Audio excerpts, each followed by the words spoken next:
भगवान ने शंख से पूछा, तुम कण कण के भोजन करने पर ठीक से क्यों नहीं बज रहे हो? घबराकर शंख बोला, आप द्रौपदी के पास जाकर उनसे पूछिए। आप मन से यह मान लीजिए कि मेरा कुछ भी दोष नहीं है। जब द्रौपदी से पूछा गया तो उन्होंने कहा कि शंख का कथन सत्य है। भक्त जी खट्टे मीठे आदि सभी रसों के सभी व्यंजनों को एक में मिलाकर खा रहे हैं। इससे मेरी रसोई करने की चतुरता धूल में मिल गई। अपनी पाक विद्या को निरादर देखकर मेरे मन में यह भाव आया कि आखिर हैं तो ये शपथ जाति के ही, ये भला व्यंजनों का स्वाद लेना क्या जाने। तो भगवान ने सब पदार्थों को एक में मिलाकर खाने का कारण पूछा। वाल्मीकि ने कहा कि इनका भोग तो आप पहले ही लगा चुके हैं, अतः पदार्थ बुद्धि से अलग अलग स्वाद कैसे लूं? पदार्थ तो एक के बाद दूसरे रुचिकर और अरुचिकर लगेंगे, फिर इसमें प्रसाद बुद्धि कहाँ रहेगी? मैं तो प्रसाद का सेवन कर रहा हूँ, व्यंजनों को नहीं खा रहा हूँ। यह सुनकर भक्त वाल्मीकि में द्रौपदी का अपार सद्भाव हुआ। शंख जोरों से बजने लगा, लोग भक्त की जय जयकार करने लगे। इस प्रकार यज्ञ पूर्ण हुआ और भक्त वाल्मीकि जी की महिमा का सबको पता चल गया। श्री प्रियादास जी ने शोभज भक्त वाल्मीकि के इस चरित्र का अपने कवित्वों में इस प्रकार वर्णन किया है। तो वाल्मीकि एक सुपच सनाम ताको श्याम लय प्रकट कियो भारत में गाइये। पांडवन मध्य मुख्य धर्मपुत्र राजा आप कीनो यज्ञ भारी ऋषि आय भूमि छाइये। ताको अनुभाव शुभ शंख सो प्रभाव करे, जो पे नहीं बाजे तो अपूर्णता आइये। सोई पात भई वह बाज्यो नाही सोच पर्यो, पूछे प्रभु पास या की न्यूनता बताइए। बोले कृष्णदेव या को सुनो सब भेव ए पे, नीके मानी लेव बात दूरी समुझाइए। भागवत संत रसवंत को जयो नाही, ऋषिन समूह भूमि चहु दिशि छाइए।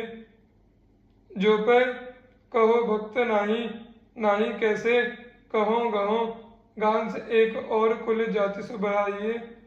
दासनी को दास अभिमान की ना बास कहूँ, पूरण की आस्तों पे ऐसो ले जिमाइए।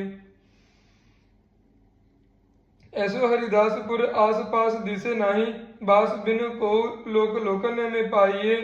तेरे ही नगर मांझ निशि दिन भोर सांझ आवे जाए, एपे काहू बात न जनाइए।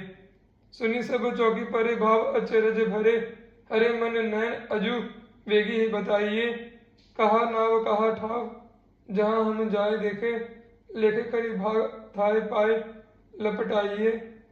जिते मेरे दास कभू चाहे न प्रकाश भयो, करो जो प्रकाश माने महा दुखदाइए। मुख पर सोच यज्ञ पूरन की लोच हिए, लिए वाको नाम कहूँ ग्राम तजी जाइए। ऐसो तुम कहो जामे रहो न्यारे प्यारे सदा, हम ही लिवाई लियाई नीके के जिमाइए। जाबो वाल्मीक घर बड़ो अवलीक साधु, कियो अपराध हम दियो जो बताइए।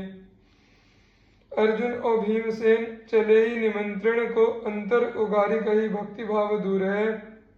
पहुँचे भवन जाई चहु दिशि फिरी आई परे, भूमि झूमि घर देखियो छवि पूर है। आए नृप राजनी को, देखी तजे काजनी को, लाजनी सो कापी कापी भयो मन चूर है। पायनी को धारी यजु, जूठन को डारी यजु, पाप ग्रह टारी यजु, कीजे भाग भूर है।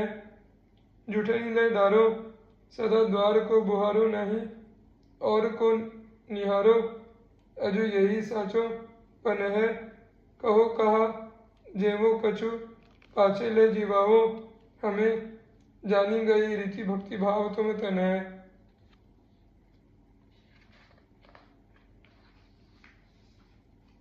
तब तो लजानो ये कृष्ण पे रिसानो नृप, चाहो सोई ठानो मेरे संग को जन है।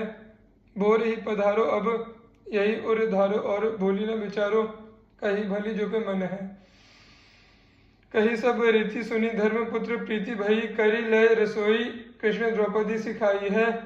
जितिक प्रकार सब व्यंजन सुधारी करो, आज तेरे हाथनी की होती सफल आई है।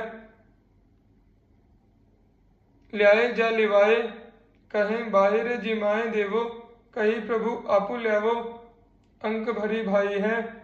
आनी के बैठायो पाकशाल में रसाल ग्रास, लेत बाजू शंख हरि दंड की लगाई है। सीत सीत प्रति क्यों न भाज्यो, कछु लाजो कहा, भक्ति को प्रभाव ते न जानत यो जानिए। बोली अकुलाए जाय पूछिए जो द्रौपदी को, मेरो दोष नहीं यह आप मन आनिए। मानी साच बात जाति बुद्धि आई, देखी आई सब ही मिलाई मेरी चातुरी विहानिए। पूछे थे कहिए है बाल्मीक में मिलायो याते, आदि प्रभु पायो पाओ स्वाद उन मानिए। श्री मिथिलेश जी, मिथिलापुरी के सभी राजा मैथिल विदेह और जनक की संज्ञा से अभिहित किए जाते हैं। यहाँ के सभी राजा धर्मप्राण योगी और भगवत भक्त थे। इन सबका चरित्र परम पावन है। इनमें कतिपय राजाओं यथा सीरध्वज, जनक, निमि और बहुलाश्व का चरित्र भक्तमाल में दिया गया है।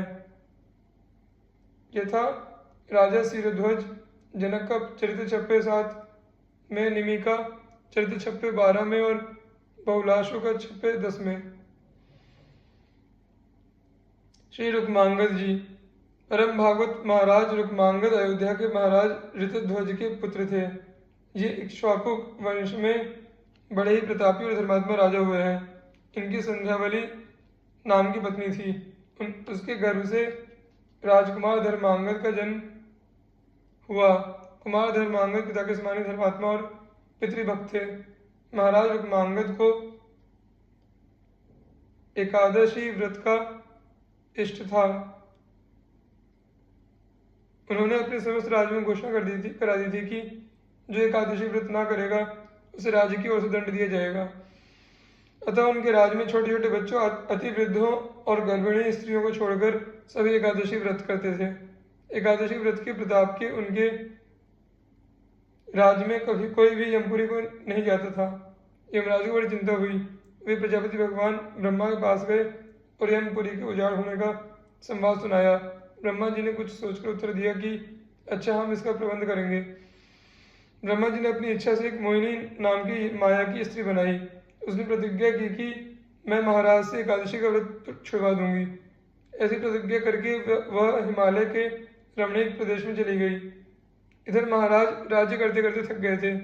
वे अपने पुत्र धर्मांगद को राज्य देकर और अपनी रानी को साथ लेकर हिमालय की ओर तप करने चले गए। जाते हुए वे अपने पुत्र को आदेश दे गए कि एकादशी के व्रत का नियम इसी प्रकार चलता रहे।